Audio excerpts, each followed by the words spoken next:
जय हिंद एवरीवन, कैसे हैं सारे लोग। चलिए शुरू करते हैं सीजन 1 का एपिसोड 16। आज का क्विज थोड़ा डिफरेंट होने वाला है क्योंकि आज एनटीएससी से लेकर यूपीएससी तक के लिए मैंने कवर करने का कोशिश किया है एक टॉपिक को, framing and enactment of Indian constitution topic का नाम है, और आपके एनटीएससी से लेकर यूपीएससी तक ये कवर करेगा। तो क्वेश्चन कुछ डिफरेंट डिफिकल्ट आने वाले हैं। तो भाई डिफिकल्टीज तो इम्पॉर्टेंट है लाइफ के लिए, स्ट्रगल जरूरी है। खैर क्विज को शुरुआत करते हैं, ठीक है। कुछ नियम को फॉलो करेंगे हम लोग। अच्छा, शुरुआत विजय किरण फाउंडेशन का थैंक यू, जिनके सपोर्ट से ही मैं ये क्विज कर रहा हूँ। क्विज का नियम कुछ पढ़ लेंगे, पहले कॉपी पेन ले लीजिएगा, साथ में फेयर जजमेंट जरूरी है, कुछ इंस्ट्रक्शंस को फॉलो करिएगा जो कि समय समय पे आते रहेंगे। राउंड 1 20 क्वेश्चन आएगा, नो नेगेटिव है, ईच क्वेश्चन कैरी 10 मार्क्स। ध्यान दीजिएगा, थोड़ा मैं ये क्वेश्चंस को लेकर के फास्ट चलूंगा। आपको क्या करना है, हर एक राउंड के बाद वीडियो पॉज करके अपने वीडियोस देखना है, क्योंकि यहाँ पे मुझे सारे पॉइंट्स को कवर करने हैं और आपको क्विज भी कराना है। तो 20 क्वेश्चन है, नो नेगेटिव है। शुरू करते हैं, कॉपी पेन ले लीजिएगा, ठीक। फर्स्ट राउंड का क्वेश्चन नंबर 1 आ रहा है, ठीक है। क्वेश्चन नंबर 1 है, किस कंट्री का कॉन्स्टिट्यूशन, रिटन कॉन्स्टिट्यूशन सबसे लॉन्गेस्ट कॉन्स्टिट्यूशन है पूरे अर्थ पर? Question number 1। Question number 2, drafting committee के चेयरमैन कौन थे? क्वेश्चन नंबर 2 में बताना है।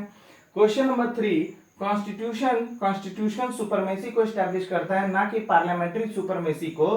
तो चूंकि उस समय पार्लियामेंट नहीं था और कॉन्स्टिट्यूशन को फाइनली हम लोगों ने अडॉप्ट किया, ठीक है ना, अडॉप्टेड बाय इट्स पीपल। तो इसका डिक्लेरेशन इंडिया के किस डॉक्यूमेंट पे मिलता है?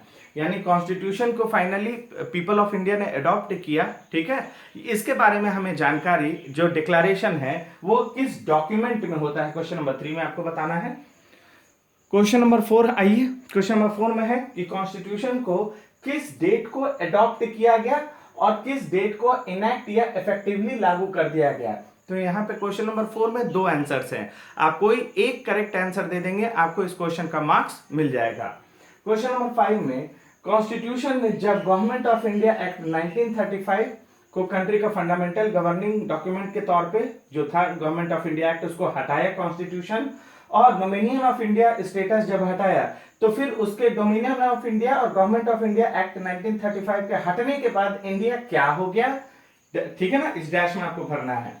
Question number 6, constitutional autochthony. Autochthony का मतलब होता है कि होमलैंड से बना हुआ नियम कानून, होमलैंड यानी आपके मदरलैंड से, ना कि बाहरी प्रभाव से कानून बना। टू इंश्योर कॉन्स्टिट्यूशनल ऑक्टोथनी, जो हमारे इंडियन कॉन्स्टिट्यूशन के जो फ्रेमर्स थे, ठीक है ना, उन्होंने ब्रिटिश एक्ट्स को हटा दिया, ब्रिटिश कानूनों को हटा दिया गया। इस बारे में किस इंडियन कॉन्स्टिट्यूशन के किस आर्टिकल में आपको जिक्र मिलता है? तो यहाँ पे इंडियन कॉन्स्टिट्यूशन का आर्टिकल नंबर बताना है जिसमें जितने ब्रिटिश एक्ट्स है उसको हटा दिया गया था, ताकि कॉन्स्टिट्यूशनल ऑक्टोथनी को स्टैब्लिश किया जा सके, यानी होमलैंड लॉ से बना है। क्वेश्चन नंबर 7 आइए, क्वेश्चन नंबर 7 है, आर्टिकल देखिए 5, 6, इतने सारे आर्टिकल्स जो है, ये इतने सारे आर्टिकल्स इंडियन कॉन्स्टिट्यूशन को किस डेट को लागू कर दिया गया? यहाँ पे डेट, मंथ और ईयर लिखना है डैश में क्वेश्चन नंबर 7 में, ताकि क्योंकि बहुत जरूरी है था, क्योंकि पार्टीशन होने को था। Question number 8, before partition total members in constituent assembly कितने थे, और पार्टीशन के बाद कॉन्स्टिट्यूएंट असेंबली में टोटल मेंबर्स कितने बचे? तो ध्यान रखिएगा, यहाँ 2 आंसर है, आपको एक आंसर भी लिख देंगे तो आपका आंसर करेक्ट है। Question number 9, it took how much time to draft constitution, ठीक है, to hold 11 sessions over 165 day period। यहाँ क्वेश्चन नंबर 9 में आपको बताना है कि कॉन्स्टिट्यूशन को बनने में टोटल समय कितना लगा। Question number 10, father of Indian constitution कौन होंगे? Question number 11, formation of the constituent assembly, किस डेट, मंथ और ईयर को formation of the constituent assembly हुआ? क्वेश्चन नंबर 11 में आपको डेट, मंथ और ईयर बताना है। क्वेश्चन नंबर 12 आइए, कि उस डेट, मंथ और ईयर बताना है। क्वेश्चन नंबर 12 में, first meeting was held in the constitution hall, यानी कॉन्स्टिट्यूएंट असेंबली का पहली मीटिंग किस डेट, मंथ और ईयर को हुआ, जो अब central hall of parliament house के नाम से जानते हैं, पहले कॉन्स्टिट्यूशनल हॉल के नाम से जानते थे। तो आपको डेट, मंथ और ईयर लिखना है क्वेश्चन नंबर 12 में। क्वेश्चन नंबर 13 में, first person to address constituent assembly, आपको पहले पर्सन जिन्होंने ऐसे एड्रेस किया। क्वेश्चन नंबर 14, टेम्पोररी प्रेसिडेंट कौन बने कॉन्स्टिट्यूएंट असेंबली के, उनका नाम लिखना है, सिर्फ 2 डेज के लिए ये प्रेसिडेंट बने थे। क्वेश्चन नंबर 15, 11 दिसंबर 1946 को असेंबली के कॉन्स्टिट्यूएंट असेंबली के फाइनली प्रेसिडेंट कौन बनते हैं। क्वेश्चन नंबर 16, शुरुआत में initially vice chairman of constituent assembly कौन थे, ठीक है, vice chairman of constituent assembly. Question number 17 देखते हैं, Who was appointed as constitutional legal advisor, यानी हमारे कॉन्स्टिट्यूएंट असेंबली के लीगल एडवाइजर या कॉन्स्टिट्यूशनल एडवाइजर भी बोलते हैं इसको, कौन थे, उनका नाम लिखे क्वेश्चन नंबर 17 में। क्वेश्चन नंबर 18, जो टोटल 389 मेंबर्स थे उसमें गवर्नमेंट प्रोविंसेस से कितने थे, यानी ब्रिटिश इंडिया की तरफ से कितने थे रिप्रेजेंटेटिव, फिर चीफ कमिश्नरी प्रोविंसेस से कितने थे और प्रिंसली स्टेट से कितने थे। तो क्वेश्चन नंबर 18 जो है उसमें 3 आंसर्स हैं, आप कोई एक भी करेक्ट लिख देंगे, कोई एक भी करेक्ट लिखेंगे आपको इस क्वेश्चन का मार्क्स मिल जाएगा। क्वेश्चन नंबर 19 आइए, 13 दिसंबर 1946 को जवाहरलाल नेहरू के द्वारा कौन सा डॉक्यूमेंट पेश किया गया जो कॉन्स्टिट्यूशन का अंडरलाइंग प्रिंसिपल्स है, ठीक। क्वेश्चन नंबर 20 जो है ये ब्रैकेट में आपको नहीं भरना, आपको डैश में भरना। क्वेश्चन नंबर 20 पिछले 19 से कनेक्टेड है, यानी 20 में ये बताना है कि जो डॉक्यूमेंट जवाहरलाल नेहरू के द्वारा जो पेश किया गया आज उसको कॉन्स्टिट्यूशन का किस डॉक्यूमेंट में देखते हैं, यानी जो आप 19 का आंसर देंगे वो डॉक्यूमेंट वो कॉन्स्टिट्यूशन का कौन सा हिस्सा बनता है, कौन सा डॉक्यूमेंट के रूप में। तो 20 क्वेश्चंस डन है, 20 क्वेश्चन फर्स्ट राउंड के डन है। अब आप क्या करने वाले हैं, कॉपी पेन नहीं लिया है तो आप यहां से पीछे जा सकते हैं, राउंड 1 के 20 क्वेश्चंस को बराबर पॉज कर करके दोबारा से देखिए, कोई दिक्कत नहीं है। यहां से आगे नहीं जाएंगे क्योंकि आगे आंसर है, मैं थोड़ा जल्दी जल्दी चलूंगा क्योंकि वीडियो थोड़ा लंबा बनने वाला है, मुझे सारे टॉपिक्स आपको पॉइंट्स कवर करने हैं। तो यहां के आगे नहीं, वीडियो पॉज कर दीजिएगा। चलिए, मैं मानता हूं कि आपने वीडियो बराबर पॉज करके आपने अपना आंसर 10 लगा लिया होगा क्योंकि नो नेगेटिव है। अब आपके आंसर्स का मिलान करते हैं अपने आंसर्स के साथ। तो क्वेश्चन नंबर 1 था कि longest written constitution Indian constitution. Question number 2 B.R. Ambedkar drafting committee के चेयरमैन। क्वेश्चन नंबर 3 प्रीएम्बल में डिक्लेरेशन मिलता है कि कॉन्स्टिट्यूशन को अडॉप्ट किया गया। क्वेश्चन नंबर 4 26 नवंबर 1949 को अडॉप्ट किया गया और इनैक्ट 26 जनवरी 1950 को किया गया। Question number 5 Republic. Question number 6 article 395 में जो ब्रिटिश एक्ट थे उनको हटा दिया गया था, रिपील कर दिया गया। क्वेश्चन नंबर 7 26 नवंबर 1949 को ये इतने सारे आर्टिकल्स को तुरंत से लागू कर दिए गए। क्वेश्चन नंबर 8 कि बिफोर पार्टीशन जो टोटल मेंबर्स थे वो 389 मेंबर्स थे इंडियन कॉन्स्टिट्यूएंट असेंबली में, और पार्टीशन के बाद 299 मेंबर्स थे हो गए क्योंकि देश टूट गया था। Question number 9 2 years 11 month 18 days लगा इंडियन कॉन्स्टिट्यूशन को बनने में। Question number 10 father of constitution of India B.R. Ambedkar को बोलते हैं। क्वेश्चन नंबर 11 6 दिसंबर 1946 को फॉर्मेशन ऑफ कॉन्स्टिट्यूएंट असेंबली हुआ, 6 दिसंबर 1946। क्वेश्चन नंबर 12 9 दिसंबर 1946 है ना, 3 दिन बाद ही फर्स्ट मीटिंग बुलाया गया कॉन्स्टिट्यूशनल हॉल में, जिसको अब आप central hall of parliament house के नाम से जानते हैं। पहली मीटिंग बुलाई गई थी कॉन्स्टिट्यूएंट असेंबली की। Question number 13 J.B. Kripalani first person to address constitution. Question number 14 Sachchidanand Sinha सिर्फ 2 डेज के लिए टेम्पोररी प्रेसिडेंट हुए कॉन्स्टिट्यूएंट असेंबली के। क्वेश्चन नंबर 15 राजेंद्र प्रसाद 11 दिसंबर को फाइनली प्रेसिडेंट बना दिए गए कॉन्स्टिट्यूएंट असेंबली के। Question number 16 vice chairman of constituent assembly कौन थे, H.C. मुखर्जी हुए। Question number 17 B.N. Rao constitutional adviser थे, B.N. Rao. Question number 17। Question number 18 में 389 मेंबर्स में से 292 गवर्नमेंट प्रोविंसेस से थे, फिर 4 चीफ कमिश्नरी प्रोविंसेस से थे और 93 प्रिंसली स्टेट से थे। Question number 18। Question number 19 Jawaharlal Nehru के द्वारा 13 दिसंबर 1946 को ऑब्जेक्टिव रेजोल्यूशन लाया गया जो कॉन्स्टिट्यूशन का अंडरलाइंग प्रिंसिपल्स है। और क्वेश्चन नंबर 20 यही ऑब्जेक्टिव रेजोल्यूशन आपको बाद में चलकर प्रीएम्बल ऑफ द कॉन्स्टिट्यूशन बनता है। तो इस हिसाब से 20 क्वेश्चंस राउंड 1 के डन है। जितना करेक्ट है उसको जोड़ लीजिए और किनारे सर्किल में टोटल मार्क्स राउंड 1 का लिख दीजिए क्योंकि लास्ट में इसका असेसमेंट होगा। राउंड 2 में टोटल क्वेश्चंस कितने पूछे जाएंगे, 20 क्वेश्चंस होगा और -10 गलत आंसर के लिए, +10 करेक्ट आंसर के लिए। तो सावधानी पूर्वक आंसर दीजिएगा। चलिए शुरू करते हैं, कॉपी पेन ले ही लिए हैं। तो 20 छोड़ दीजिएगा क्योंकि क्वेश्चन नंबर 20 पिछले राउंड का था, 21 से शुरू करेंगे। तो डैश डॉक्यूमेंट यूनानिमसली अडॉप्टेड, यानी ऑब्जेक्टिव रेजोल्यूशन जो डॉक्यूमेंट था उसको यूनानिमसली यानी सर्वसम्मति के द्वारा कॉन्स्टिट्यूएंट असेंबली के द्वारा अडॉप्ट कर लिया गया। तो ये किस डेट को, है ना, किस डेट को इसे अडॉप्ट किया गया। क्वेश्चन नंबर 22, नेशनल फ्लैग को किस डेट, मंथ और ईयर को अडॉप्ट किया गया कॉन्स्टिट्यूएंट असेंबली के द्वारा। क्वेश्चन नंबर 23, ड्राफ्टिंग कमेटी में बी आर अम्बेडकर को छोड़ के और कितने मेंबर्स थे ड्राफ्टिंग कमेटी में। Question number 24, last meeting of constituent assembly किस डेट, मंथ और ईयर को बुलाई गई। क्वेश्चन नंबर 24 में तारीख लिखना है। क्वेश्चन नंबर 25, टोटल एक्सपेंडिचर कितना खर्च हुआ आपको इंडियन कॉन्स्टिट्यूशन को लिखने में। Question number 26, Anglo Indian community को कॉन्स्टिट्यूएंट असेंबली में कौन रिप्रेजेंट कर रहे थे, आपको नाम लिखना है। क्वेश्चन नंबर 27, पारसी कम्युनिटी को कौन रिप्रेजेंट कर रहा था कॉन्स्टिट्यूएंट असेंबली में, नाम लिखना है।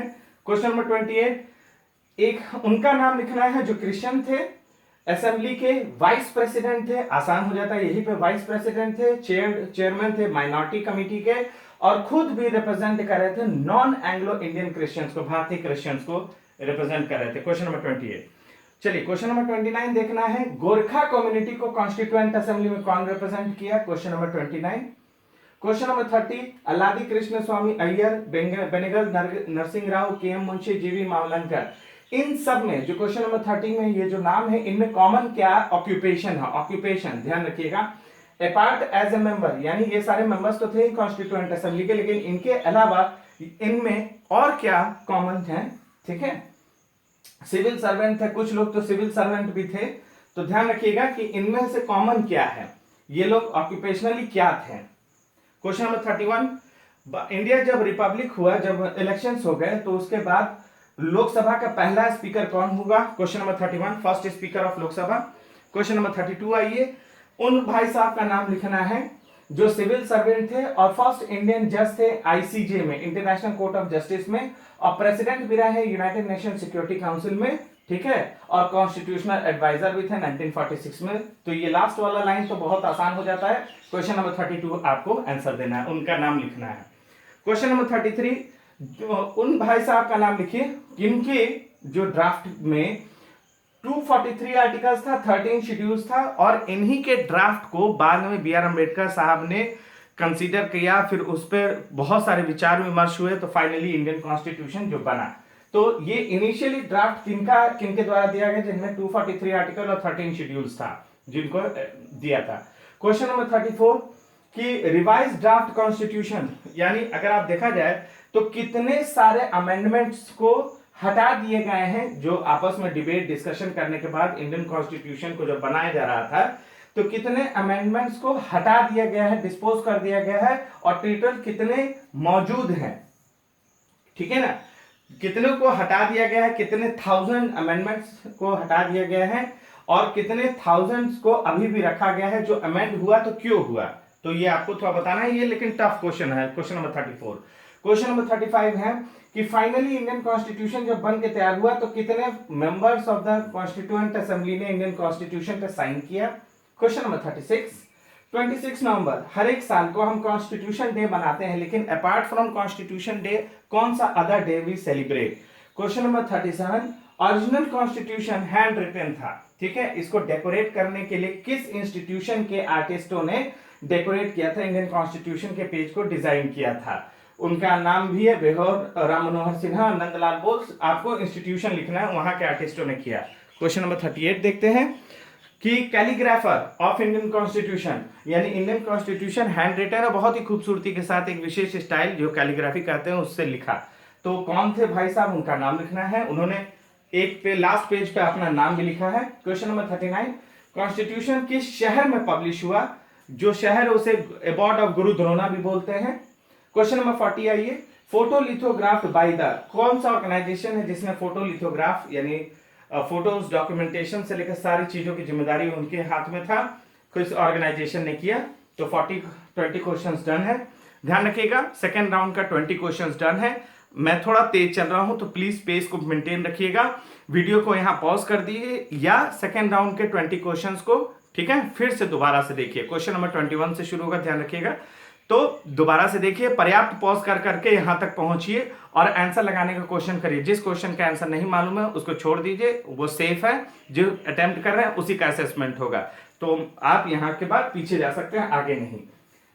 तो चलिए, मुझे उम्मीद है कि आप लोगों ने आंसर्स को लगा लिए होंगे। जिसका भी जितना भी है, 7 है, 8 अटेम्प्ट हो, 10 अटेम्प्ट हो, 12 अटेम्प्ट हो, 15 अटेम्प्ट हो, जिसका जितना अटेम्प्ट हो, ठीक है ना। ये आपके गट फीलिंग के ऊपर और एफर्ट्स के ऊपर है। तो देखते हैं आपका आंसर्स का मिलान करते हैं अपने आंसर के साथ। राउंड 2 का 20 क्वेश्चन। क्वेश्चन नंबर 20 छोड़ दीजिएगा, 20 पिछले राउंड का है। 21 देखिए, 22 जनवरी 1947 को ऑब्जेक्टिव रेजोल्यूशन को सर्वसम्मति से एक्सेप्ट कर लिया गया कॉन्स्टिट्यूएंट असेंबली के द्वारा। क्वेश्चन नंबर 22 जुलाई 1947 को नेशनल फ्लैग को अडॉप्ट किया गया। 23 बी आर अम्बेडकर के अलावा 6 अदर मेंबर्स थे, यानी टोटल 7 मेंबर्स हुए ड्राफ्टिंग कमेटी में। अल्लादी कृष्ण स्वामी अय्यर, एन गोपाला स्वामी, बी आर अम्बेडकर, के एम मुंशी, मोहम्मद सदाउल्लाह, बी एल मित्तर और D P Khaitan. Question number 23। Question number 24 जनवरी 1950 लास्ट मीटिंग कॉन्स्टिट्यूएंट असेंबली की। Question number 25 6.4 million to finish Indian constitution. कई जगह 6.3 मिलियन भी लिखा होता है, तो वाइडली एक्सेप्टेड 6.4 है क्योंकि राउंड ऑफ कर दिया जाता है। तो 6.4 नियरली लगा था, तो इसको राउंड ऑफ में 6.4 मिलियन। 26 फ्रैंक एंथोनी ने रिप्रेजेंट किया एंग्लो इंडियन कम्युनिटी का कॉन्स्टिट्यूएंट असेंबली में। 27 एचपी मोदी पारसी कम्युनिटी को रिप्रेजेंट किए कॉन्स्टिट्यूएंट असेंबली में। 28 एच.सी. मुखर्जी ने वाइस प्रेसिडेंट भी रहे हैं असेंबली के, कॉन्स्टिट्यूएंट असेंबली के चेयरमैन रहे माइनॉरिटीज कमेटी के, और खुद भी रिप्रेजेंट किया नॉन एंग्लो इंडियन क्रिश्चियंस को। क्वेश्चन नंबर 29 जो है, क्वेश्चन नंबर 29 अरी बहादुर गुरुंग, ये गोरखा कम्युनिटी को रिप्रेजेंट किया कॉन्स्टिट्यूएंट असेंबली में। 30 ये जितने भी नाम पढ़े थे इनमें कॉमन ऑक्यूपेशन जजेस थे। 31 जीवी मावलंकर जो हैं फर्स्ट स्पीकर ऑफ लोकसभा रहे हैं, जिस समय इंडिया में पहले इलेक्शन हुआ और इंडिया रिपब्लिक बना, तब जीवी मावलंकर पहले स्पीकर ऑफ लोकसभा हुए। Question number 32 B N Rao constitutional adviser और आईसीजे के चीफ जस्टिस, आईसीजे के जज भी बने, इंडियन जज आईसीजे में। फिर यूनाइटेड नेशन सिक्योरिटी काउंसिल के प्रेसिडेंट भी रहे और कॉन्स्टिट्यूशनल एडवाइजर भी 1946 में। Question number 33 B N Rao के ड्राफ्टिंग में 24 आर्टिकल, 43 आर्टिकल और 13 शेड्यूल्स था। 34 टोटल जो अमेंडमेंट्स को खत्म किए गए वो 2473, जिसका कोई मतलब नहीं बनता था, मतलब हटा दिए गए थे, और बाकी जो अमेंडमेंट्स मौजूद था 7635 अमेंडमेंट्स है, जो 12 बल्कि वॉल्यूम किताब में आज भी रखी हुई है। क्वेश्चन नंबर 35 कि टोटल 284 मेंबर्स ने फाइनल इंडियन कॉन्स्टिट्यूशन पे साइन किया। क्वेश्चन नंबर 36 कॉन्स्टिट्यूशन डे के अलावा नेशनल लॉ डे भी सेलिब्रेट करते हैं 26 नवंबर को। क्वेश्चन नंबर 37 शांति निकेतन के आर्टिस्टों ने कॉन्स्टिट्यूशन के पेजेस को डिजाइन किया। क्वेश्चन नंबर 38 प्रेम बिहारी नारायण रायजादा ने कैलीग्राफी की इंडियन कॉन्स्टिट्यूशन को। क्वेश्चन नंबर 39 कॉन्स्टिट्यूशन कहां पब्लिश हुआ? देहरादून में। 40 सर्वे ऑफ इंडिया ने इंडियन कॉन्स्टिट्यूशन को क्या गया? फोटोलिथोग्राफ किया। Question number 40। तो इस हिसाब से सेकेंड राउंड के 20 क्वेश्चंस डन है। अब जितने करेक्ट आंसर्स हैं, उन करेक्ट आंसर वाले हैं उनको जोड़ लीजिए और जितने गलत है उनको उसमें माइनस कर लीजिए। सपोज करिए कि आपका 8 करेक्ट है, 2 इनकरेक्ट है, तो 80 चूंकि 8 करेक्ट है और 20 जो 2 इनकरेक्ट है, तो माइनस कर दी तो 60। तो आपका जो स्कोर आता है सेकेंड राउंड में, काट पीट करके किनारे सर्किल में अपना स्कोर लिखिए। राउंड 3 के लिए तैयार हुई। छप्पड़ फाड़ के राउंड है, इसमें 10 क्वेश्चंस हो गए, स्पेशल मार्किंग स्कीम है, तो ध्यान से। Question number 1 production of original constitution को लगभग कितने समय लग गए? क्वेश्चन नंबर 41 को अगर आपने सही आंसर दिया तो आपको कितना मार्क्स मिलेगा? +30 -50, नीचे देखिएगा। Question number 42 initially Indian constitution में कितने आर्टिकल्स थे, कितने पार्ट्स थे और कितने शेड्यूल्स थे जब इंडियन कॉन्स्टिट्यूशन लिख के तैयार हुआ? तो क्वेश्चन नंबर 42 में एटलीस्ट आपको 2 करेक्ट लिखना है।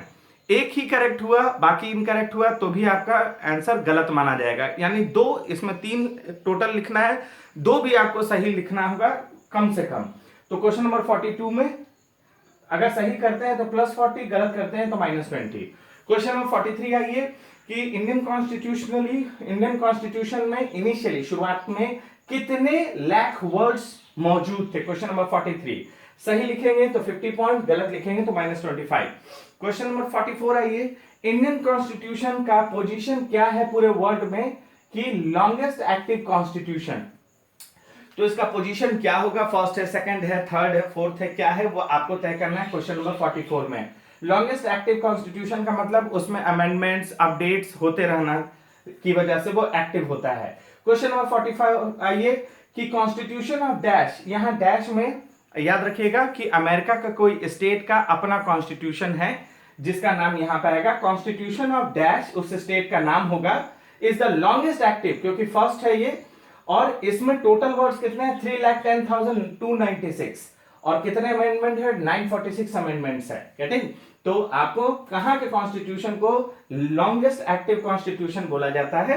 क्वेश्चन नंबर 46 कि कॉन्स्टिट्यूएंट असेंबली को जो सेटअप किया गया 1946 में किस मिशन के रिकमेंडेशन के बाद, किस मिशन के प्रयासों के बाद कॉन्स्टिट्यूएंट असेंबली को बैठाया गया जिसकी जिम्मेदारी कॉन्स्टिट्यूशन ऑफ इंडिया बनाना था। मार्किंग स्कीम देख लीजिए एक बार सारे लोग, याद रखिएगा नीचे मार्किंग स्कीम मौजूद है, एक बार मार्किंग स्कीम पे आप लोग नजर दौड़ा लीजिए। क्वेश्चन नंबर 44 अगर सही करते हैं तो 60 माइनस 30, क्वेश्चन नंबर 45 सही करते हैं तो प्लस 70, गलत करने पर माइनस 35, क्वेश्चन नंबर 46 अगर सही करते हैं तो प्लस 80 माइनस 40 गलत करने पर। क्वेश्चन नंबर 47 आते हैं, द कॉन्स्टिट्यूएंट असेंबली सेटअप, कितनी कमिटीज को कॉन्स्टिट्यूएंट असेंबली ने सेटअप की थी ताकि कॉन्स्टिट्यूशन को फ्रेम किया जा सके। ये फ्रेम की और बाद में ड्राफ्टिंग कमेटी बना करके उन्होंने ड्राफ्ट करने के लिए बी आर अम्बेडकर साहब को जिम्मेदारी दे दी। Question number 48, first general elections कब हुए भारत में, ईयर लिखना है आपको, ईयर लिखना है क्वेश्चन नंबर 48 में। क्वेश्चन नंबर 49 में कौन सा इंस्टीट्यूशन है जिसको प्रोविजनल पार्लियामेंट बोला गया 1950 से लेकर 1952 तक, ध्यान रखिएगा 1950 से लेकर 1952 तक प्रोविजनल पार्लियामेंट बोला गया किस इंस्टीट्यूशन को। Question number 50, Lok Sabha Rajya Sabha 2 houses of parliament किस ईयर एग्जिस्टेंस में आए, क्वेश्चन नंबर 50। अब क्वेश्चन नंबर 47 अगर करेक्ट आंसर देते हैं तो प्लस 90 माइनस 45, क्वेश्चन नंबर 48 अगर सही आंसर देते हैं तो प्लस 100, गलत पर माइनस 50, क्वेश्चन नंबर 49 अगर सही आंसर देते हैं तो प्लस 120, गलत पर माइनस 60, क्वेश्चन नंबर 50 सही आंसर देने पर प्लस 150 माइनस 100, गलत आंसर देने पर। अब आप सोच करके, चूंकि डेयर करना है आपको, चूंकि मार्किंग स्कीम बहुत तगड़ी है तो आपको जितना आता हो आप उतना ही, पहाड़ पे चढ़ के कूदना समझदारी नहीं है।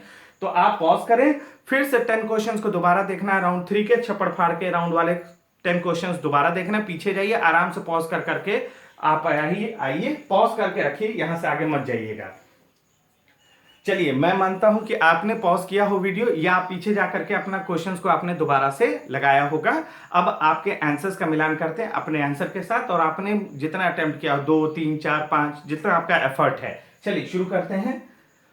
Question number 1, production of original constitution को 5 इयर्स ऑलमोस्ट लगा। Question number 2, 42 22 part 22 part 8 schedule और 395 आर्टिकल्स थे। क्वेश्चन नंबर 43 1,44,5,000 वर्ड्स हैं, याद रखिएगा इंडियन कॉन्स्टिट्यूशन में जब शुरुआत में लिखा गया था। क्वेश्चन नंबर 44 में सेकंड लॉन्गेस्ट एक्टिव कॉन्स्टिट्यूशन है इंडिया का कॉन्स्टिट्यूशन।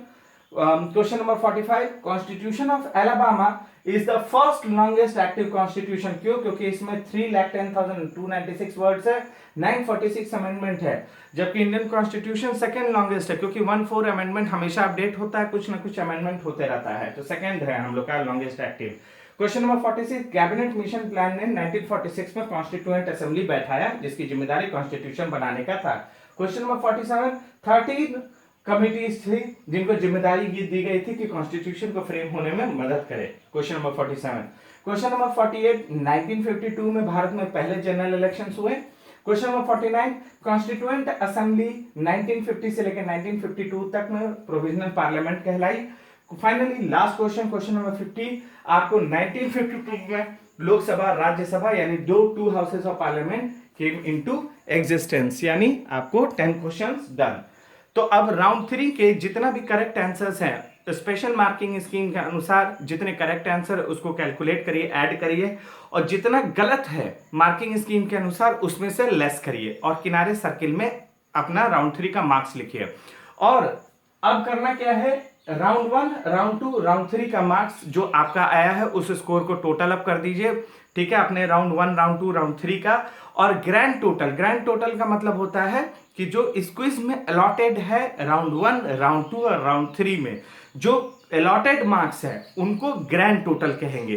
तो ग्रैंड टोटल के 75% से अगर ऊपर आपका टोटल स्कोर है, जो आपने गेन किया है स्कोर, टोटल स्कोर 75% से ऊपर है, तो भाई साहब केबीसी से आपको जल्दी ही फोन आएगा। बहुत अच्छा परफॉर्मेंस, नो डाउट आप अपने आप में एलीट हैं, इंटेलेक्चुअल हैं। अगर ग्रैंड टोटल का 50% से 75% के बीच में आपका स्कोर है तो भी बहुत बढ़िया परफॉर्मेंस है, नो डाउट आप बहुत अच्छा जाने, क्योंकि क्विज बहुत टफ है ये। फिर ग्रैंड टोटल का 35% से 50% बहुत अच्छा स्कोर है, और ध्यान रखिए थोड़ा सा और मेहनत करने की जरूरत है, इतना बढ़िया परफॉर्मेंस है आपका। ग्रैंड टोटल के 35% से नीचे थोड़ा सा मेहनत करने की जरूरत है। आप मेहनत करो, हम मेहनत करेंगे, एनटीएससी से लेकर यूपीएससी सब निकालेंगे, लेकिन मेहनत करो, आप भी मेहनत करो, हम भी मेहनत करेंगे, एग्रेसिवली चलेंगे, ठीक है। तो इसका मतलब है कि आपने भी अगर लगाया है तो इसका मतलब ये भी है कि आपको इतना गट्स है कि इस क्विज को लगाएं, ठीक। सबसे लगवाइए, हर ग्रुप में भेजिए वीडियो को, सबसे लगवाइए ये क्विज। मैं अभी अगले टॉपिक में भी कोशिश करूंगा कि NTSC national talent search examination से लेकर यूपीएससी तक के जो डिटेल्ड इंफॉर्मेशन वाले क्विज को मैं बनाऊं, ताकि जो भी इस वीडियो को देखे वो एक उसका पूरा चैप्टर तैयार हो जाए, यहां से कोई क्वेश्चंस छूटे नहीं। आप लोगों का थैंक यू, धन्यवाद कि आप लोगों ने इतना मेहनत किया और इस क्विज को लगाया, ठीक है। और जितने एपिसोड 1 to 15 है उसको भी लगाइए। ये सीजन 1 का एपिसोड 16 है, इसको तो लगाना ही है, अभी आगे और भी आएंगे क्विजेस, ठीक है।